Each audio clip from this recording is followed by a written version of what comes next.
National Assembly leadership, um, the race is looking like, particularly for the principal officers and the discussion around zoning. We're joined by social commentator, Mr. Tayo Moses Adu. Good morning, good to have you on the program.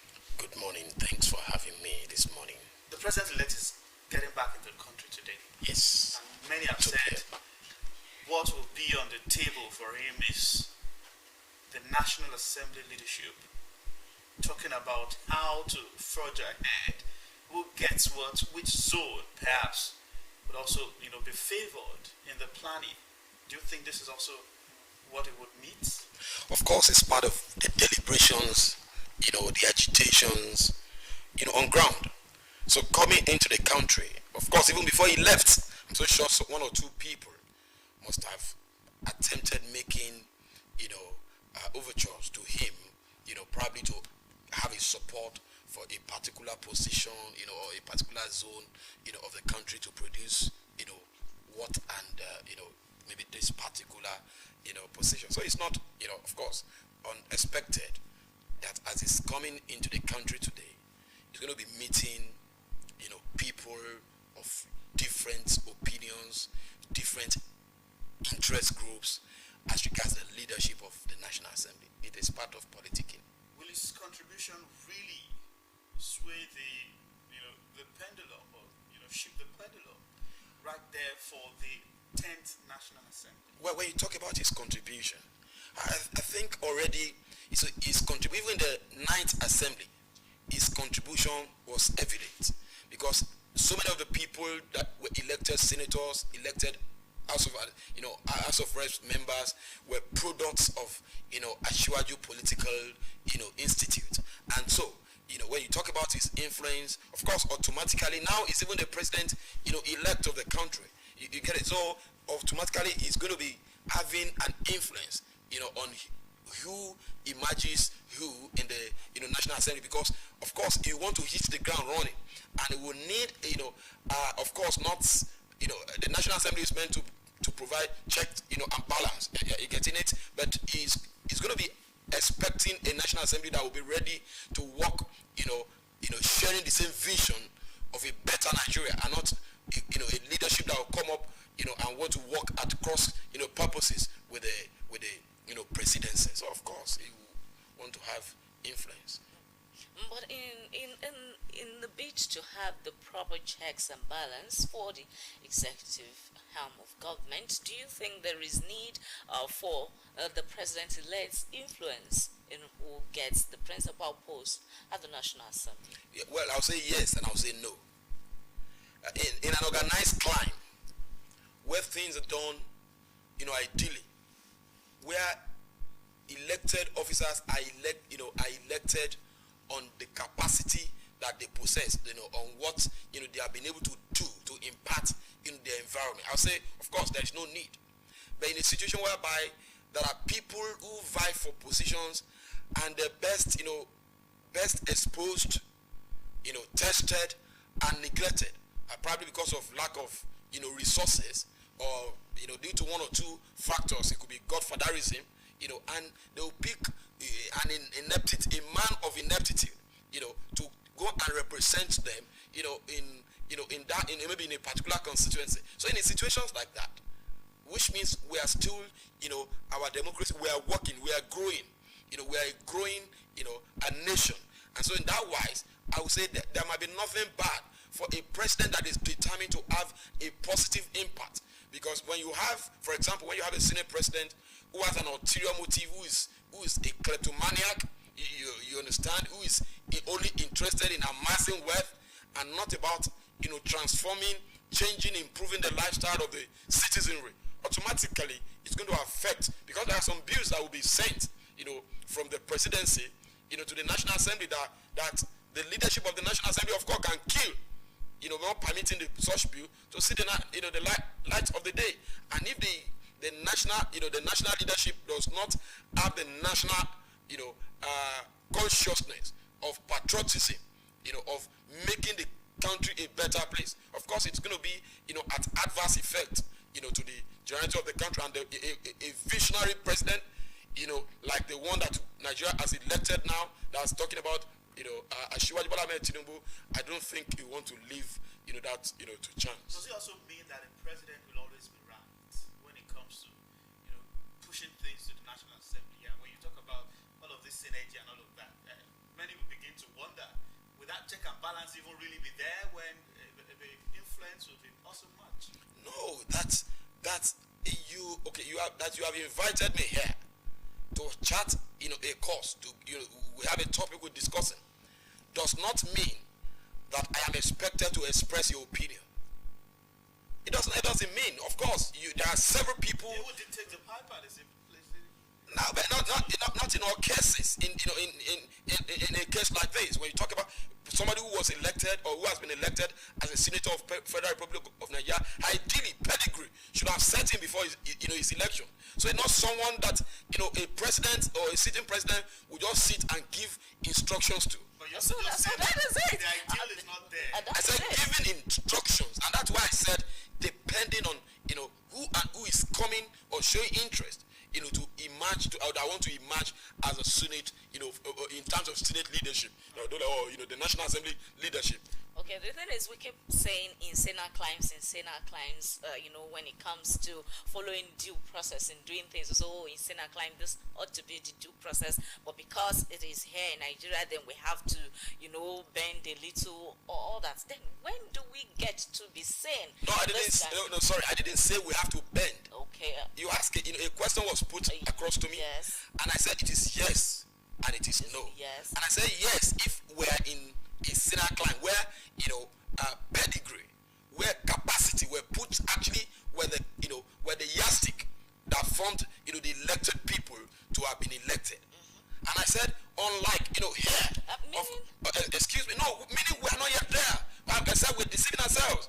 There are people who are expecting they're expecting money to be able to elect an officer, or probably a public office holder. There are people who only because they can get financial gains. But in developer when it's so interesting that you are contesting for election, you see people in the community coming to donate even as little as maybe a pound to support your agitation.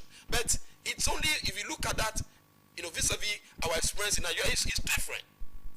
Mr. Totayo Moses Adu, let's now take a look at what the discussions, particularly at the Green Chamber, is also about at this time. Who becomes the speaker? We'll talk about all of the permutations, perhaps, the zoning and all of that. But the members of the opposition are claiming now that they form the majority in the House of Representatives.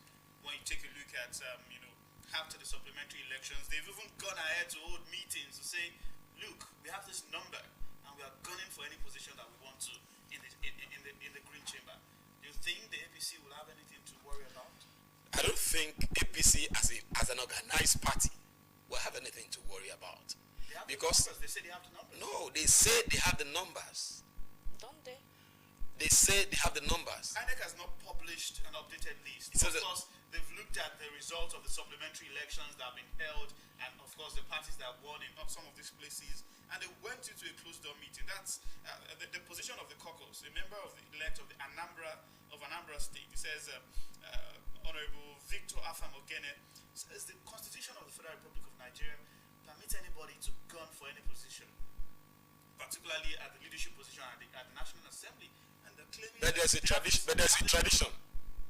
Is there time for that tradition to be broken? Oh, what is okay? Let's wait. Let's keep our fingers crossed and see.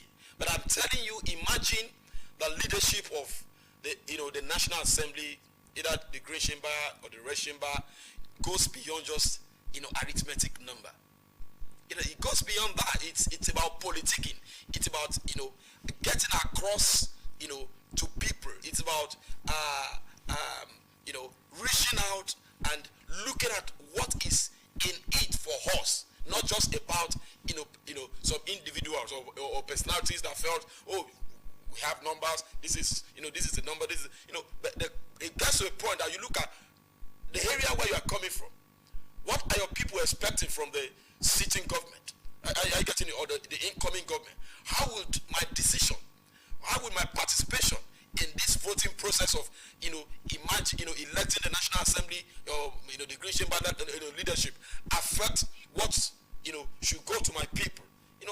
This is politicking. It's a political era. You get to hear, you get to see. But let's just keep our fingers crossed. We'll soon, be having the leadership be sworn in after the, election, that is going to be conducted in their chambers. The president-elect currently is from the southwest. Yes. The vice president-elect is from the northeast. Yes. The Senate, where do you think it should go? The leadership of the Senate. Oh, my personal opinion. Incidentally, don't forget that I'm not a member of National Assembly. I will not be contributing to the Nigeria. To the vote of the Senate. But if you're asking me, you have a representative. But if you're asking me, that what's my opinion? I think the South should produce the Senate presidency in this country, in the 10th Assembly. And why am I saying this? Initially before the election result came out, it should have been, of course, zoned to the southeast. Are you getting it? But of course, you don't reap where you have not, where you have not sown. And I see the South people, more dedicated and believing in the project and the agenda of APC with the election result that came out, from there in the last presidential election. And same cannot be said of the southeastern part of the country. Some are saying at this time, ensuring that the atmosphere of unity in Nigeria, is championed. Are you saying? Hold on. Are you saying the unity of Nigeria? Part of those who are also pushing that conversation believes perhaps it's also good for the Southeast to get a stake. Are you saying how many states do we have in the Southeast? How many states do we have in the South? And are you saying the South part of Nigeria should not be, encouraged to stay true to the national unity? Is that what you're saying? Are you saying, because the southeastern people decided to have voted the way they had, they have voted even when we have APC senatorial candidates, House of Reps candidates, and of course, we had a presidential candidate that, of course, campaigned and, of course, they were advertised or, introduced over there. And they chose that, they made up their mind to vote the way they have voted according to the election result. And if the Southern people who came out, and don't forget that in the history of this country, we have had Ken Inamani, we have had Shuba Okadigo, we have had Ewerem, we have had a couple of, Eastern, the Southeasterners. It's not a bad right. And according to the voting pattern, I strongly support that the next Senate president of Nigeria should come from the South. So those are also believing that, looking at the votes that the APC got from the Northwest, they should also be considered. They had, the votes from the Northwest. It's like because, So you're talking about, those who have contributed to the chances and the opportunities. The Northwest feels they should get that opportunity. They contributed, also to the, of course, every section of the country contributed to the emergence of Asiwaju Bola Ahmed Tinubu. Even the southeastern part of Nigeria, even if it is 10,000 votes, even if it is, you understand, of course they contributed, and you can't subtract those votes from the vote of Asiwaju Bola Ahmed Tinubu, the president-elect. But we are saying, for the sake of cohesion, national unity, that you just raised when you were mentioning the southeastern part. The same reason is why, of course, the people have been in positions from the northeast. The northwest, in time past, and even in this present government. So now, having to say the next Senate president should come from the south side, that I am an apostle of that, and I support it, and I have no